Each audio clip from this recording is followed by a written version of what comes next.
Assalamualaikum warahmatullahi wabarakatuh dan selamat sejahtera. Nama saya ialah Wan Nama Putra bin Muhammad Mazlan dan nama projek saya ialah 19 BDT 22F2038. Assalamualaikum. Nama saya adalah Muhammad Faris bin Fauzi. Nama mati saya adalah 19 DDT 2035. Dan sini kita akan membincangkan mengenai problem base task 2 dalam course Introduction to Network. So, mari kita mulakan.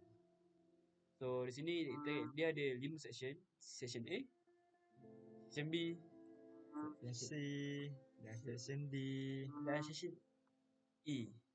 So sini video dia agak panjang, so harap korang boleh dapat ilmu lah apa yang korang boleh beli. Yeah. Okay, bagi soalan pertama bagi section A ialah design the network. So sini kita perlu design the network sini. Sini kita menggunakan pelbagai kabel dan wireless. So sini korang boleh lihat inilah hasilnya. Korang boleh lihat di sini hasilnya. Semua dah dikonekkan dengan baik dan semua dikonekkan dan dapat hijau di sini. Hijau ni maksudnya dah connect yang bagus ke? Hijau ni dah okey. So sini it's good lah. So kita akan membincangkan pasal satu lagi soalan, iaitu device interface dari kabel type ni. Bagi PC kosong ialah dia punya interface FA0/0/0 dan kabel type dia ialah copper straight through. Okay, untuk device PC1, dia punya interface adalah FA 0/0/0 sama macam PC kosong. Untuk kabel type dia sama juga macam PC kosong, copper straight through. Dan bagi router kosong, dia tak gunalah FA, dia guna GIG ataupun bagi gig 0/0/0. Kabel type dia masih sama dengan PC kosong dan PC1, iaitu copper straight through. Okay, untuk wireless router pula, disebabkan dia wireless, dia punya interface adalah INT 0/0/0. Dia punya kabel type adalah copper straight through, sama juga macam yang atas tadi. Bagi laptop 1, laptop 2 dan laptop 3, dia tak gunakan kabel yang fizikal. Dia sebenarnya dia wireless sebab dia connect dengan wireless router. So di situ dia punya interface dan kabel type ialah wireless. So kabel type dia ialah wireless connection dan interface ialah wireless saja sebabkan dia dah connect dengan wireless router. So itulah dah habis bagi section A. Ini ialah section B. Okay, untuk section B kita perlu calculate dia punya IPv4 address. Dan section ni kita akan kira dia punya subnet mask, dia punya default gateway, last usable address, broadcast, dia punya network address. Okay, untuk subnet pertama, dia punya network address yang prefix adalah 192.19.0.0/18. Itu yang asal dia punya. Subnet mask dia adalah 255.255.192.0. Itu dia punya yang 18 tu. Lepas tu dia punya default gateway adalah 192.19.0.1. Untuk first usable address, dia sama juga macam default gateway address, iaitu 192.19.0.1. Untuk last usable address, kita akan ambil 192.19.63.254. Untuk broadcast address, dia sama juga macam last usable address, yang cuma yang last je berbeza, iaitu 192.19.63.255. Yang 24 tu 254 kita akan tukar jadi 255. Bagi soalan yang kedua, dia punya network address prefix ialah 192.19.64 disebabkan kita akan mengambil broadcast address ataupun last IP address punya nombor 3 tu, kita akan cuma tambah satu di subnet kedua lah. So subnet mask dengan default gateway masih sama. First usable address dia sama, cuma tambah satu je, sama macam Faris cakap ni, cuma tambah satu di belakang. Dan last usable address ialah 127. Sebabkan apa? Sebabkan 63 sini last usable address 63 tu akan ditambah dengan 64. So dia akan menjadi 127. Dan broadcast address dia masih sama dan seperti subnet yang pertama, dia 254 akan menjadi 255. Seterusnya Faris subnet yang ketiga. Yang subnet ketiga pula kita akan ambil dia punya broadcast address cuma boleh tambah satu, iaitu 192.128.0. Sama macam broadcast address, cuma tambah satu jadi 2128. Untuk subnet mask dia juga kekal sama 255.255.192.0. Default gateway masih sama. untuk first usable address kita akan ambil 192.19.18 sama macam network address, kita cuma letak satu kat belakang kali sebab dia first usable address. Untuk last usable address kita akan tukar satu menjadi 254, dia akan jadi 192.19.21.254. Untuk broadcast address dia akan jadi 192.19.191.25. Kita hanya tukar yang last saja. Bagi soalan keempat pula, sebenarnya addressable prefix dia ialah kita akan mengambil broadcast address dia 191 tu cuma tambah satu saja jadi 192, dan subnet mask dan sampel gateway masih sama 25 dan 25.25.192.0, dan default gateway dia ialah 192.19.021. Dan bagi first usable address dia masih sama lagi 192.1, dan last usable address ialah 92.19.254.254. Sebab apa jadi 254? Sebabkan 191 tambah dengan 63 dan jadi 254. Dan last dia punya broadcast address ialah 192.19.254.255. So itulah dia punya last bagi jawapan last lah bagi soalan pertama. Bagi soalan kedua pula, dia sama macam soalan satu, cuma dia nak ada dia tambah IP address subnet mask dengan default gateway. So bagi soalan pertama, bagi device router 1, interface dia ialah GIG atau gig 0/0/0. IP address dia kita akan ambil default gateway dia 192.19.021, dan subnet mask dia kita akan ambil apa yang dah diberi daripada soalan 225.25.25.192.0, dan default gateway dia kita akan ambil juga dari soalan pertama 192.19.021. Okay, seterusnya untuk PC1 dengan PC2 lebih kurang sama je, tapi yang hanya berbezanya pada IP address saja. Untuk PC1 dia punya interface adalah FA0, dia punya IP address adalah 192.1.19.0.2. Dia berbeza dengan router 1 iaitu 1 kita hanya perlu tambah 1 daripada 1 menjadi 2. Untuk subnet mask dia masih kekal sama 25.25.192.0. Untuk default gateway dia sama macam router 1 192.19.0.1. PC2 macam saya katakan tadi semua sama macam PC1, dia cuma berbeza pada IP address iaitu 192.19.0.3. Jadi tambah dia senang nak connect, sebab bila sama dia tak akan boleh, jadi kita nak dia IP address yang berbeza. Dan bagi wireless pula, dia menggunakan interface integer 0/0 ataupun 0/0 pun boleh juga. Dan nak bagi IP address dia yang telah kita letakkan di dalam Cisco 192.19.10.1, dan subnet mask pun telah diberi dalam soalan. Punya subnet mask dia ialah 25.25.25.248, dan default gateway dia masih sama, kita guna default gateway yang sama 192.19.021. Laptop 1 dengan laptop 2 lebih kurang macam PC3. Yang berbeza sama masih lagi sama iaitu IP address. Laptop 1 dan 3 dia menggunakan interface wireless. Untuk IP address laptop 1 adalah 192.168.0.100. Pada untuk IP address laptop 3 pula adalah 192.168.0.101. Kita nak membezakan dia punya IP address daripada laptop 1 dengan laptop 3, jadi kita hanya akan tambah daripada 100 menjadi 101. Subnet mask masih kekal sama untuk laptop 1 dan laptop 3 iaitu 255.255.255.0. Default gateway kepada laptop 1 dan laptop 3 masih sama, kekal sama iaitu 192.168.0.1. Bagi laptop 3 pula, dia masih sama je dengan laptop 1, cuma beza dia ialah IP address dia sama dengan PC1 PC2, dia cuma berlainan di nombor sekali, cuma tambah satu je. So IP address bagi PC2 bagi laptop 3 ialah 192.168.0.101, dan semua yang lain adalah sama. Bagi section C, set up the network topology in paragraph 1 in a packet tracer. So kita akan buat benda ni dekat router. Sini saya akan menunjukkan router saya. Ni. Di sini inilah yang kita perlu buat di dalam, kita perlu buat command dalam ni lah. Senang ceritanya. So kita orang dah buat dan kita orang dah paste lah di dalam slide ni. Mana sekejap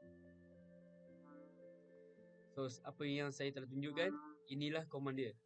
So bagi hostname ataupun nak tukar nama router tu, kita perlu meletakkan command router config hashtag hostname.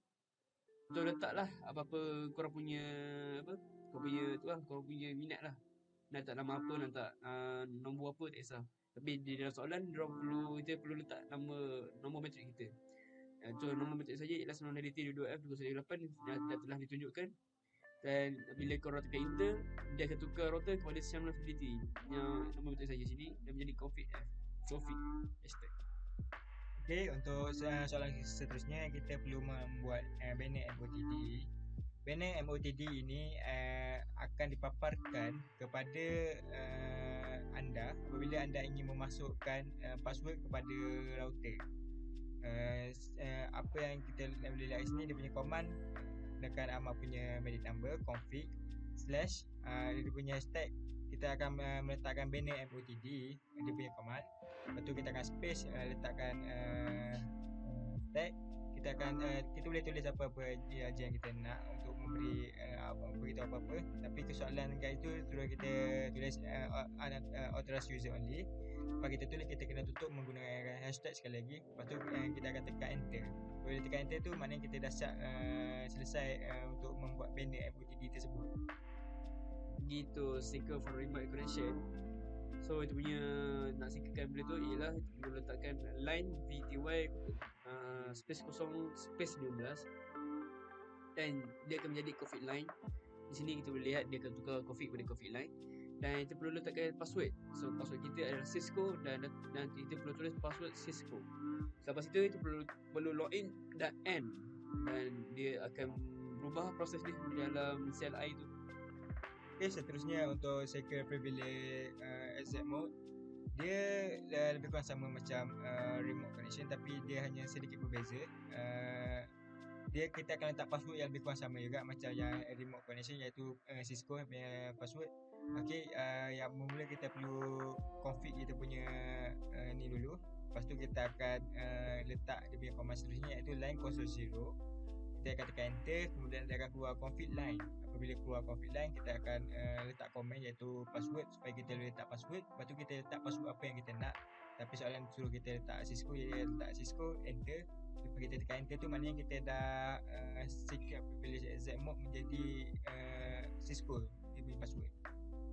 So untuk encrypt all password, kita perlu letak service, hashtag service, password encryption dan transit lah. So senang kita dia dapat mengencryptkan semua password yang kita buat di dalam CLI kita. So bagi section D, Faris. Okay, untuk section D kita perlu membuat wireless configuration. Seperti yang anda boleh lihat, dia punya dah ada kat situ setting wireless address. Start dengan menggunakan address 172.16.0.0/24. 24 itu adalah dia punya subnet. Lepas tu seperti anda lihat, kita letak dia punya IP address yang dah bagi tahu 172.16.0.0. Dia punya subnet mask kita perlu kira 24 tersebut, kita perlu jadikan dia sebagai 255.255.255.248. Lepas tu dia CP pula, kita perlu enablekan benda tu supaya kita boleh connection dengan wireless. Dan kita start IP address dia lebih kurang sama dengan kita punya IP address, cuma kita perlu tolak satu je. Maximum number of user, seperti yang anda lihat dia punya soalan suruh membuat maximum 10 user. Tapi Amar di sini membuat 5, maknanya dia bagi 5 orang saja yang dapat menggunakan dia punya connection tersebut. IP address range pula dia bukan sama juga macam yang IP address start, tapi kita perlu hanya ada 13 kat belakang tersebut. Bagi itu masih lagi dalam section D. So bagi soalan kedua untuk SSID. So SSID ni ialah network name. Kita perlu tukar network name saja. So yang lain mix dengan network mode kita stay lagi dengan mix. Dia masih lagi stay lagi dengan radio band, white channel, standard channel, semua ni kita tak payah ubah apa, kita mesti stay lagi sama. Cuma kita kena ubah SSID je. So kita perlu letak apa yang saya suruh ialah nama salah kita orang, iaitu DNT 2B 2023. Itulah kita punya SSID bagi laptop sendiri. Okay, seterusnya adalah configure basic wireless security WEP2. First sekali kita perlu tukar security mode. Dia ada banyak pilihan, tapi kat sini kami memilih WEP. Seterusnya key 1 itu maknanya password. Anda boleh letak apa saja password yang diletakkan, tapi kami meletakkan password 101.210.4472. Itu dia punya password untuk connection tersebut. Dan seterusnya ialah to prevent access laptop to for wireless using Mac during filtering. Kita perlu enable dan prevent PC semua ni, kita tak payah buat apa. Cuma kita perlukan letakkan physical ledger dari laptop kosong dan laptop 3. So sini kita dapat lihat untuk laptop kosong, dia punya physical ledger ialah 00 tidak bertindih, 0A F3 1E 89 dan B9. Itu adalah physical address bagi laptop kosong, dan kita perlu letak physical address tu di dalam Mac ada filtering ni bagi dapat connect dengan laptop kosong dan laptop 3. Dan bagi section E, section E kita perlu verify end-to-end connectivity. Kat sini dia ada bagi 5 soalan A, B, C, D dan E. Soalan pertama adalah print screen topology with all port label. Okey. Yang seperti anda lihat kat sini, ini adalah topologi tersebut seperti yang ada dekat A itu adalah jawapan untuk A, iaitu print screen topology with all port label. Kami dah label port pada topologi tersebut. Bagi Shoran pula, dia sebenarnya command, dia perlu letak command tu di di router ataupun PC, saya tak ingat, tapi antara dua tu. So kita perlu letak command show run, dan dia akan keluar border configuration dan configuration semua ni. Dia akan keluar basically hostname dia, yang apa yang terletak iaitu nombor macam saja. Sinilah apa yang akan keluar bila kita letak show run dalam router ataupun PC. Router PC Mana boleh. Okay. Yang C adalah show IP in brief. Untuk C pula, seperti yang dah dapat lihat itu, dia juga komen. Dia akan mula kita akan pergi kepada, tak silap saya, router. Ini nombor menteri amal. Kita dah tukar nama router tersebut kepada nombor menteri amal. Lepas tu kita perlu type show IP in brief. Bila kita type dia ni, dia akan keluar interface dengan gigabyte internet 090. Dia akan keluar semua benda ni. Kalau dia semua okey, maknanya dia connection semua okey, dia akan keluar okey. Lepas tu dengan yes. Itu kalau dia semua okey. Kalau tak okey, dia tak akan keluar yes macam tu. Okay. Bagi soalan D iaitu ping from PC kosong to router kosong. So dia punya command ialah ping IP address PC kosong, IP address PC kosong to router kosong. Ini IP address dia bagi PC kosong, dan dia akan keluar semua ni. Kalau dia reply, maksudnya berjaya lah kalau punya connection tu. So inilah dia punya result dia. Dia akan keluar reply, dan statistik semua ni, packet send for receive 404 ni dia akan keluar bila korang jaya ping kan di dalam router. Okay, untuk soalan E, kita akan ping daripada PC1 ke PC3. Maknanya anda perlu buka PC1 anda, kemudian anda perlu meletakkan command iaitu ping, letakkan IP address untuk PC3, letakkan ping IP address PC3. Kemudian apabila dia berjaya, dia akan dapat reply daripada PC3 tersebut. Dia akan reply daripada PC3. Kalau berjaya, kita akan mendapat contoh benda ni. Kalau berjaya, kalau tak berjaya, dia tak akan keluar reply. Dia akan keluar request time out. Itu apabila kita tak berjaya connect dengan semua tu. So saya rasa itu saja. Okay. Itu saja daripada kami.